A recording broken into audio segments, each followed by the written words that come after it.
Fausto, bienvenido, ¿cómo Hola, estás? Pepe, bien. Gusto en saludarte, buenas noches. Buenas noches. ¿Por qué es tan emblemático el golpe de Estado en Chile, 50 años después, para recordarnos que Chile se quebró?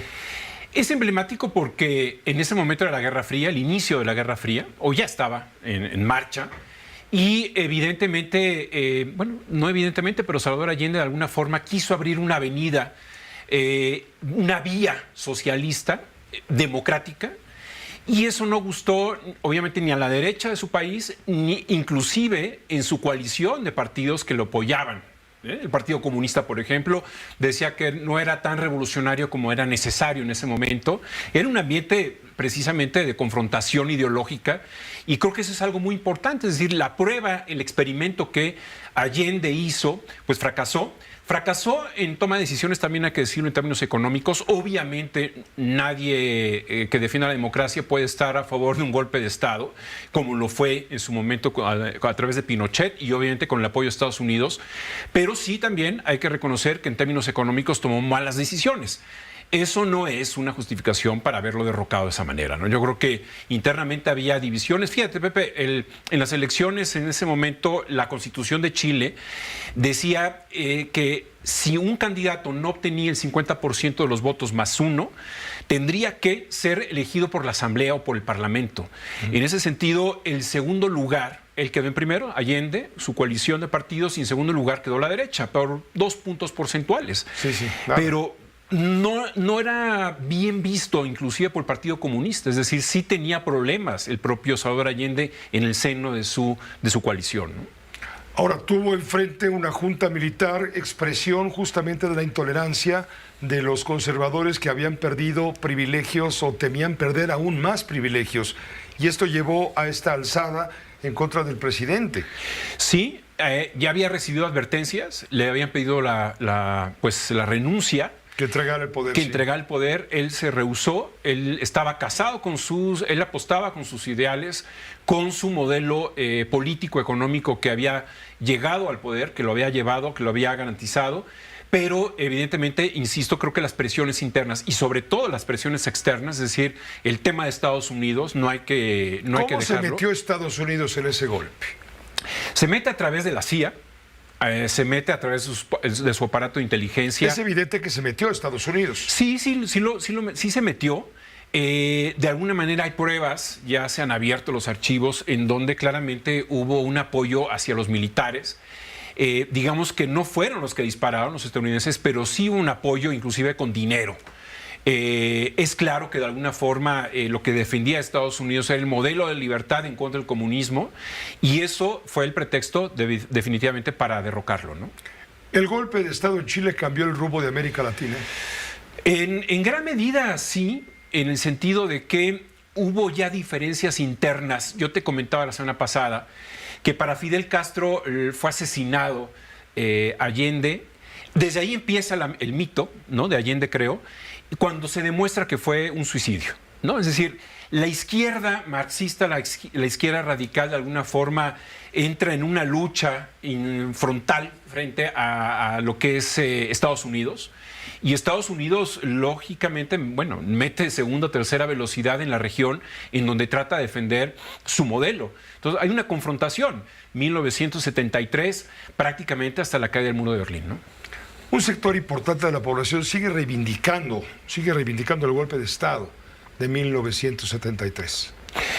Sí, mira, Chile permanece dividido.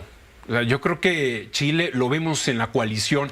Hoy en la mañana no asistieron los políticos de los partidos de derecha, ¿no?, a la conmemoración. Eso habla del distanciamiento que tienen con este partido de Boric y sobre todo con el Partido Comunista. Boric internamente también está dividido. No digo que le vaya a pasar lo mismo que a Allende, pero sí siente que le mueven el tapete su propia coalición de partidos y no se diga lo que es la derecha. Ha perdido popularidad. Las reformas económicas no las ha logrado llevar a cabo precisamente porque el Congreso de Chile no tiene la mayoría el partido de Boric. Entonces, él está sintiendo precisamente el frío alrededor de su coalición, ¿no?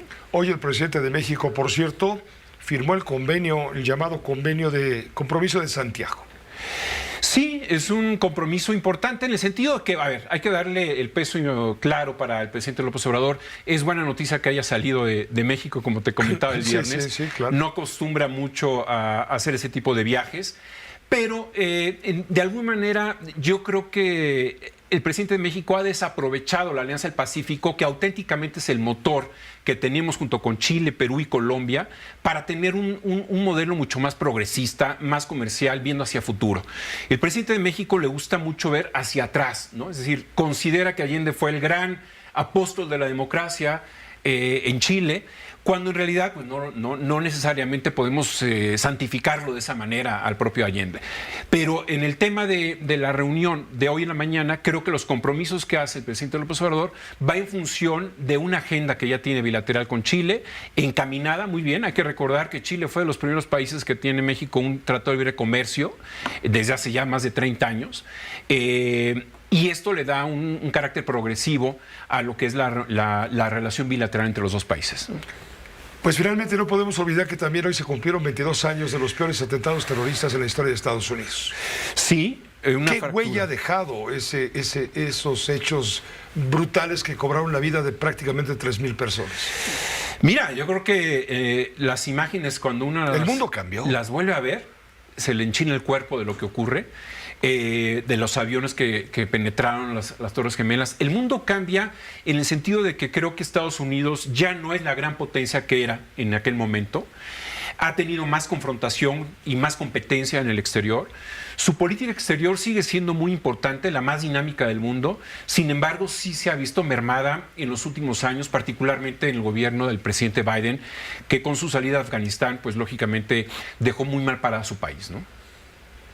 Pues hoy el pueblo de Estados Unidos está de luto conmemorando justamente esta tragedia que tiene mucho más de fondo. Sí, por supuesto, es una confrontación que implicó a Arabia Saudita, pero Estados Unidos realmente fue con bisturí para atacar a los talibanes en Afganistán. Quiso guardar una buena relación con los árabes saudíes, se le criticó mucho por ese tema, porque muchos de los criminales o los terroristas que atacaron ese día eran de origen saudita. Entonces se presentaron unas pruebas no fiables, mentirosas, es decir, las pruebas de que Irak tenía armas de destrucción masiva. Después de que atacaron a Afganistán, atacan a Irak. Ahí comete un grave error el presidente George W. Bush, porque genera una muy mala imagen también en Estados Unidos, en la región, y le ha costado mucho trabajo tratar de mejorar la imagen, que definitivamente después de la salida en Afganistán no pudo, ¿no? Pues por estos ángulos, por supuesto, el 11S no se olvida. Muchas gracias, Fausto. Pepe, gracias por estar aquí con nosotros. A ti, al contrario. Buenas noches.